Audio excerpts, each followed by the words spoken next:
अवधूत चिंतन श्री गुरुदेव दत्त स्वामी महाराज की जय. छत्रपती शिवाजी महाराज की जय.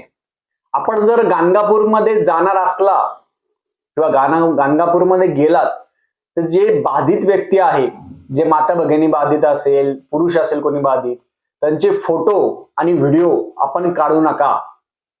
लक्षात ठेवा, गाणगापूरमध्ये खूप जणांना सवय असते, त्या जे बाधित व्यक्ती आहे ते दत्त महाराजांकडे मुक्तीसाठी याचना करतात की आम्हाला मुक्ती द्या, दत्त महाराज आम्हाला मुक्ती द्या, आणि याचना करून ते रडत असतात. मग हे रडत असताना कोणी व्यक्ती त्यांचा फोटो काढणार किंवा त्यांचा व्हिडिओ काढणार. असे जर व्हिडिओ तुम्ही काढले आणि ते व्हिडिओ तुम्ही जर बघितले घरी आल्यानंतर, तर ती जी बाधा आहे ती बाधा आपल्या घरी येत असते. असे केसेस माझ्याकडे भरपूर आहे. एक जणांचं पण असंच आहे, ते गाणगापूरमध्ये गेले, तिथं फोटो व्हिडिओ काढले आणि घरी आल्यानंतर ती जी महिला होती ती रोज ते व्हिडिओ बघायची. व्हिडिओ बघून बघून तिच्या डोक्यावर परिणाम झाला आणि ते आल्यानंतर त्यांनी मला सांगितलं की दादा त्यांची बायको चांगली होती, पण व्हिडिओ बघून बघून तिच्या डोक्यावर परिणाम झाला. म्हणून मला एकच गोष्ट तुम्हाला सगळ्यांना सांगायची कळकळी विनंती, गाणगापूरमध्ये गेल्यानंतर जे बाधित व्यक्ती असेल, जे कोणी असेल, ते महिला, माता बहिणी, लहान मुली, कोणाचे पण व्हिडिओ काढू नका, फोटो काढू नका.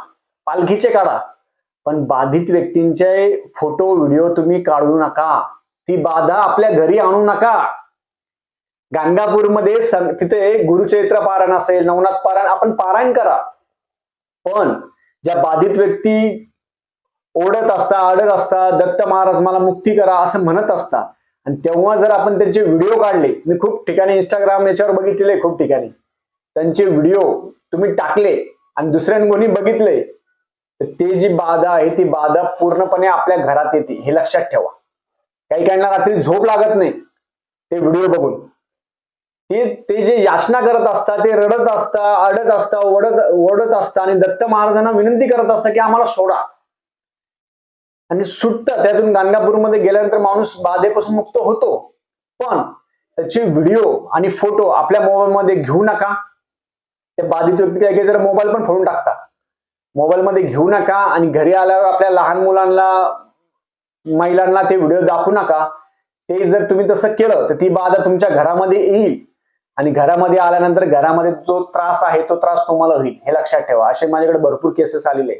म्हणून गाणगापूरमध्ये जायचं, दर्शन घ्यायचं, गुरुचरित्र पारायण करायचं, फोटो व्हिडिओ बाधित व्यक्तींचे काढू नका.